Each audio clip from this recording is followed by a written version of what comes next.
I've had my Katsu router for probably getting on for 4 years now, and it has been an absolutely amazing bit of kit. It was very cheap. At the time I bought it, it was the cheapest router you could get on Amazon, but it has served me really, really well for those 4 years, and anyone who's been on my channel will have seen this get a right load of hammer. However, recently I encountered a little bit of an issue, and it's not specific to this router. It was a combination of what I was trying to do and the materials I had on hand to do it. I was trying to route a pickup pocket in a guitar, and the only material I had for a template was 6mm MDF. And in combination with the smallest bearing guided bit that I had, which is a 1/2 inch cutter, and it's about a 1/2 inch deep as well. And the combination of those two factors meant that even though I'd hogged out a lot of the material, I was forced to take pretty much a 1/2 inch deep cut. And that can be a lot, especially on a small router like this. It puts a lot of pressure on the router, and it also kind of makes it very difficult to control. So I don't really like doing it. I would prefer to be able to do something like 3 or 4 mil. So that's kind of getting on for 4 times what I'd be comfortable with. Now the solution to this would be to use some guide bushings. And what that means is I'd be able to use any size cutter, and I can adjust it to take exactly how much cut I want, because I'm not reliant on this little bearing as my guide. And as it happens, not long after I bought the router, I bought this set of guide bushings, which has got everything I need to do the job I was trying to do. However, it comes with an adapter,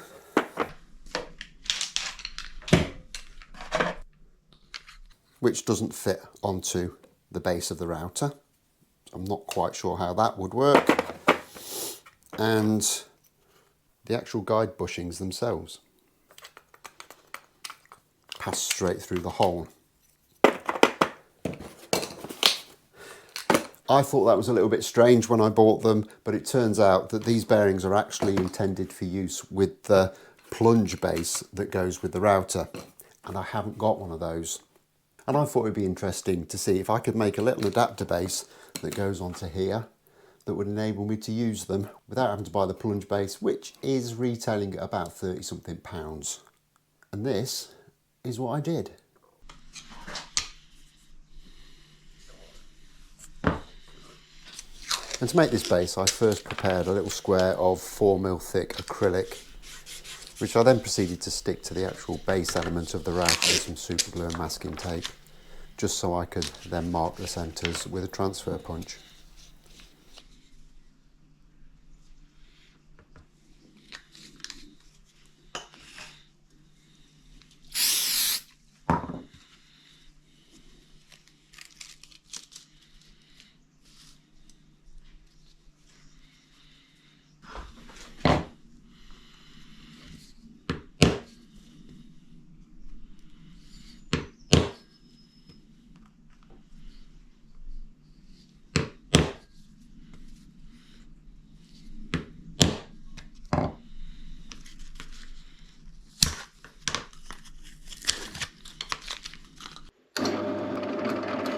I then took these over to the drill press and just drilled and countersunk the holes.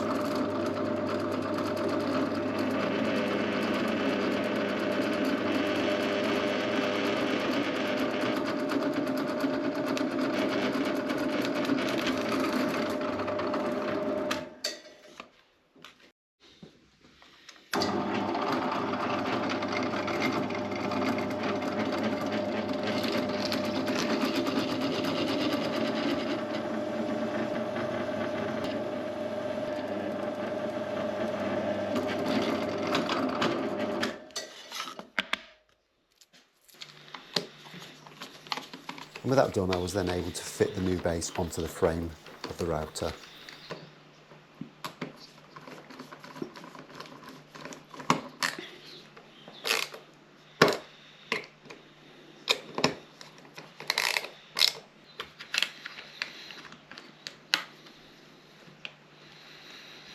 And then I just inserted a V-point bit into the router, put the base on, and used that as a means of marking the centre where I needed to drill out my hole.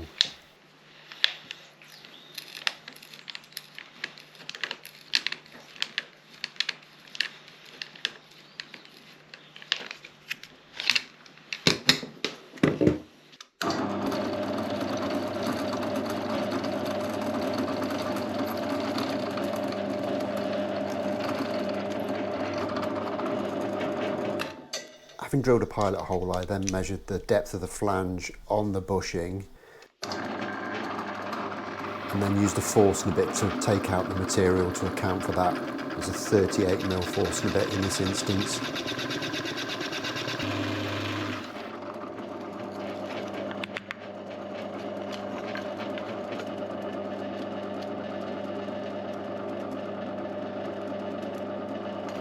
And then from there I was able to turn it over and use a 30mm Forstner to remove the rest of the waste.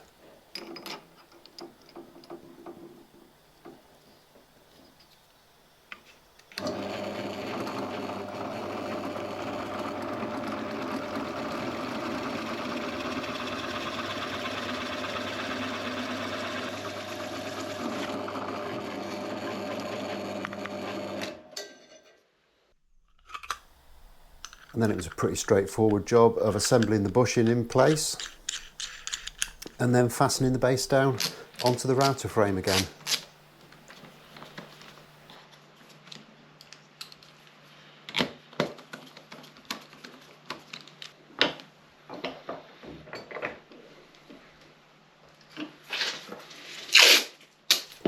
And I thought I'd just give it a try out with this humbucker template.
And there we can see we've just done that route. It's just a tiny little bit smaller than the template, but I've been able to go down like, I don't know, a millimetre or so. So in terms of flexibility, there's some real kind of advantages there. And it all seems to have worked really, really well. Which means going forward, if I do need to kind of take some routes down in very little increments, or perhaps if I need to guide something with a template, but I need a cut that is smaller than the 1/2 inch, which is what you normally get with a bearing guided cutter, I've got the flexibility to do that. So yeah, happy days, and good to finally put those bushings to some use. So all in all, I think that's been a great success and a much cheaper alternative than paying out for the actual base that these fit into. However, there are a few things you need to bear in mind when using these bushings. Firstly, obviously, we have an offset between the cutter and the outside of the collar, and that needs to be taken into account when you're making any templates. In this instance, don't worry, it's turned off. The outside diameter of this bushing is 3/4 of an inch, and I've got a 1/2 inch cutter in, so obviously there's a 1/4 of an inch difference there. So we need to make our templates 1/8 of an inch bigger or smaller depending on the use to accommodate for that. However, there are some real advantages to using these. Firstly, I can kind of set whatever depth I want on this, and on big cuts I can take it down in increments, and that's a benefit over what the bearing guided bits can offer you. Secondly, these obviously won't wear out like a bearing guided bit will, and I've had a few occasions in the past where the bearing's kind of given up halfway through a job, and it's a bit of a pain, and if you're not careful it could damage your workpiece. So that's a distinct benefit from these. Straight cutters are cheaper than bearing bits, so again, that's helpful. And ultimately this means that you can turn any kind of cutter into a guided bit. So whether that's a straight cutter like this or a dovetail cutter or whatever your choice happens to be. So not universally suitable for everything, but definitely useful and a great addition to your router setup. And just like the Katsu router, they weren't especially expensive either. I'm going to look forward to using these on upcoming projects. Hopefully we can cover a few more of those on the channel. If you've enjoyed this, don't forget to hit the like and subscribe buttons. It really will help the channel, and I'll look forward to talking to you soon. Thanks a lot for watching. Bye bye.